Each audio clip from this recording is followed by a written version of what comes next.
بسم اللہ الرحمن الرحیم۔ محترم ناظرین السلام علیکم۔ حضرت داؤد علیہ السلام ہمیشہ اللہ کی طرف رجوع کرنے والے تھے۔ انہوں نے مختلف فرائض کے لیے 3 دن مقرر کیے ہوئے تھے۔ آپ کو اچانک ایک آزمائش سے گزرنا پڑا اور اللہ تعالیٰ نے آپ کو ایک مشکل میں کیسے آسانی فراہم کی، یہ سب احوال اس ویڈیو میں بیان کیا جائے گا۔ حضرت داؤد علیہ السلام نے تمام کاموں کی ادائیگی کے لیے ایک لاہ عمل بنا رکھا تھا۔ ایک دن درباری معاملات کے لیے، ایک دن اپنے اہل و عیال کے پاس رہنے کے لیے، اور ایک دن خالص اللہ کی عبادت کے لیے۔ عبادت کے دن وہ کسی سے نہیں ملتے تھے۔ دراصل حضرت داؤد علیہ السلام نے اپنی طرف سے عبادت کا جو دن مقرر کر رکھا تھا، اس پر آپ کو پورا یقین تھا کہ اس میں کبھی خلل واقع نہیں ہوگا۔ ایک دن جب وہ عبادت میں مشغول تھے کہ اچانک چند اشخاص آپ کے پاس آ کھڑے ہوئے۔ آپ کی توجہ بڑھ گئی۔ اس بات پر بھی آپ کو پریشانی ہوئی کہ دربان کی مداخلت کے بغیر وہ لوگ اندر کیسے آ گئے ہیں۔ وہ لوگ کہنے لگے کہ آپ گھبرائیں نہیں، ہم ایک فیصلے کے لیے حاضر ہوئے ہیں، آپ انصاف سے فیصلہ فرما دیں۔ ایک نے بیان کیا کہ یہ میرا بھائی ہے اور اس کے پاس 99 دمبے ہیں، جبکہ میرے پاس صرف ایک ہی دمبا ہے۔ یہ چاہتا ہے کہ وہ ایک بھی کسی طرح مجھ سے چھین کر اپنے 100 دمبے پورے کر لے۔ جس طرح اس کے پاس مال مجھ سے زیادہ ہے، ایسے ہی یہ باتوں میں بھی مجھ سے تیز ہے، یعنی باتوں میں میرے اوپر حاوی ہو جاتا ہے۔ حضرت داؤد علیہ السلام نے یہ کہہ کر فیصلہ فرما دیا کہ زیادہ مالدار شخص ناانصافی کر رہا ہے، جبکہ نیک لوگ ایسا نہیں کرتے۔ وہ لوگ فیصلہ سن کر چلے گئے۔ بعد میں آپ کے علم میں آیا کہ دراصل وہ دونوں فرشتے تھے جن کو اللہ کی طرف سے بے وقت بھیجنے کا مقصد یہ تھا کہ آپ کی سوچ کا رخ تبدیل کیا جائے اور ساتھ ہی آپ کی بلا خوف و خطر انصاف کرنے کی صلاحیت کا امتحان بھی لیا جائے۔ اس واقعے سے اللہ تعالیٰ نے آپ پر ظاہر کیا کہ میری توفیق کے بغیر تمہاری کوئی تدبیر، کوئی لاہ عمل کارگر نہیں، ہوتا وہی ہے جو اللہ تعالیٰ کو منظور ہو۔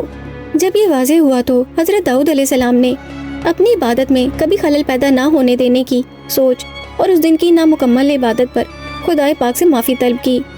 اللہ تعالیٰ نے آپ کو معاف فرما دیا۔ ایک بیوہ خاتون حضرت داؤد علیہ السلام کی خدمت میں حاضر ہوئی اور سوال کیا کہ اے اللہ کے نبی، آپ کا پروردگار عادل ہے یا ظالم؟ حضرت داؤد علیہ السلام نے فرمایا کہ اے عورت، تو کیسی جاہلانہ بات کر رہی ہے، رب تعالیٰ تو سراسر پیکر عدل و انصاف ہے، وہ ذرا برابر بھی کسی پر ظلم نہیں کرتا۔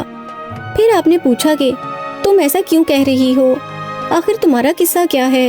اس عورت نے اپنا قصہ بیان کرنا شروع کیا کہ اے اللہ کے نبی، میں ایک بیوہ عورت ہوں، میری 3 بچیاں ہیں، ان کی پرورش میں اپنے ہاتھ سے سود کاٹ کاٹ کر کرتی ہوں۔ میں دن بھر اور بعض اوقات راتوں کو جاگ جاگ کر بھی سود کاٹتی ہوں۔ گزشتہ روز میں اپنا تیار کردہ سود ایک سرخ کپڑے میں باندھ کر اسے بیچنے کے لیے بازار جانا چاہتی تھی تاکہ اس کی آمدنی سے بچیوں کے کھانے پینے کا بندوبست کروں، لیکن اچانک ایک پرندہ مجھ پر ٹوٹ پڑا اور سرخ کپڑے کا ٹکڑا جس میں نے سود باندھ کر رکھا تھا اسے گوشت کا ٹکڑا سمجھتے ہوئے لے اڑا، اور میں یوں ہی حسرت سے ہاتھ ملتی رہ گئی۔ اب میرے پاس اتنا بھی نہیں کہ اپنی بچیوں کو کھانا ہی کھلا سکوں۔ ابھی وہ خاتون حضرت داؤد علیہ السلام سے اپنی داستان بیان کر ہی رہی تھی کہ اتنے میں آپ کے دروازے پر دستک ہوئی۔ حضرت داؤد علیہ السلام نے آنے والے کو گھر میں داخل ہونے کی اجازت دی۔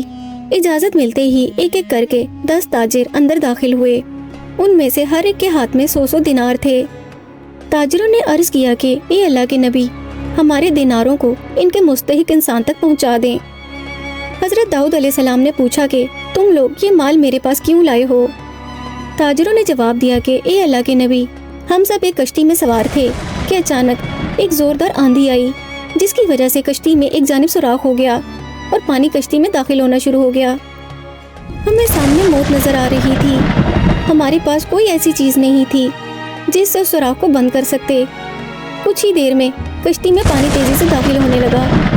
ہم نے نظر مانی کہ اگر رب تعالیٰ ہمیں اس طوفان سے نجات دے دے تو ہر شخص 100 دینار صدقہ کرے گا۔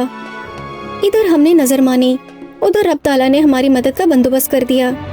ایک بہت بڑا پرندہ منڈلاتا ہوا کشتی کے عین اوپر آ گیا۔ اس کے پنجے میں ایک سرخ رنگ کی پوٹلی تھی۔ اس نے دیکھتے ہی دیکھتے پوٹلی کشتی میں پھینک دی۔ ہم نے لپک کر اس پوٹلی کو پکڑا، اس میں کاتا ہوا سود تھا۔ ہم نے فوراً اس سے کشتی کا سوراخ بند کیا اور اس میں داخل شدہ پانی کو ہاتھوں سے باہر نکال پھینکا۔ تھوڑی دیر بعد طوفان تھم گیا۔ یوں ہم لوگ موت کے منہ سے واپس آئے ہیں۔